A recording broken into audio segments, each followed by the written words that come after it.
All right, so for unhooking and getting set up, you want to get your camper as level as possible. On the front of ours has the leveling bubble over here, and we're pretty close to being right on with that. And so if you'll step back, you can take a look at the top and we can do the side to side. So this camper, because we're in our driveway, we're actually kind of nose up a little bit.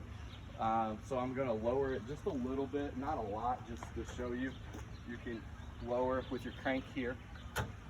So the other way to look at that is to come over to the side and you can look at it as well.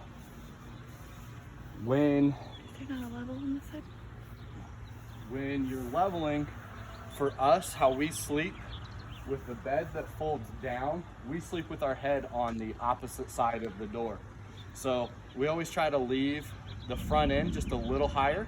That way as you're sleeping, you're not feeling like you're getting a bunch of stuff clogging your nose up. And front end a little lower. No, a little higher. This is the front end.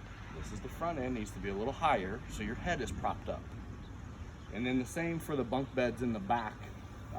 When we go inside, we always make sure that the kids sleep with their head up towards the front, because the same thing, the front of the trailer is always going to be tipped up just a little bit slightly to help with that. So if you come up here, your door just hooks right there. And here we've got your crankshaft for the stabilizers. And if you'll walk around, I'll show you. We keep all of the Legos in the back over here.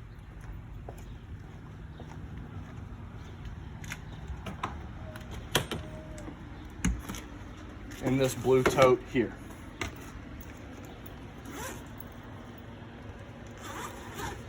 So again, for leveling purposes, depending on your campsite, you may want to put your Legos underneath your tires to help level from one side to the other. You have to make that judgment call once you get to your campsite.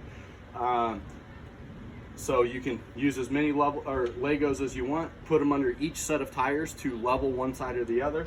And then we use the other Legos underneath the stabilizers. And so you can set those right underneath. And then just cranks down and up pretty easily to stabilize it all the way. And the stabilizing legs are not used for large shifts from side to side. It's minor shifts that you need to get just a little bit closer to level. Correct. So I'm not going to demonstrate how to do all of them, but there's a stabilizing leg on each corner.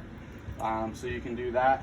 Like I said, you can either use Legos or up in the front where we had the turn crank, I have more wood up there if you need some more. So that's the basics of getting yourself stabilized and level.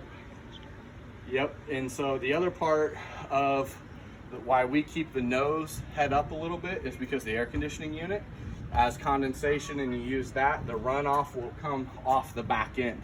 Typically you're not running around on the back end, so if it gets a little muddy, it's not that big of a deal. And if you're too level, the water can pull at the bottom of that AC unit and cause damage. Correct.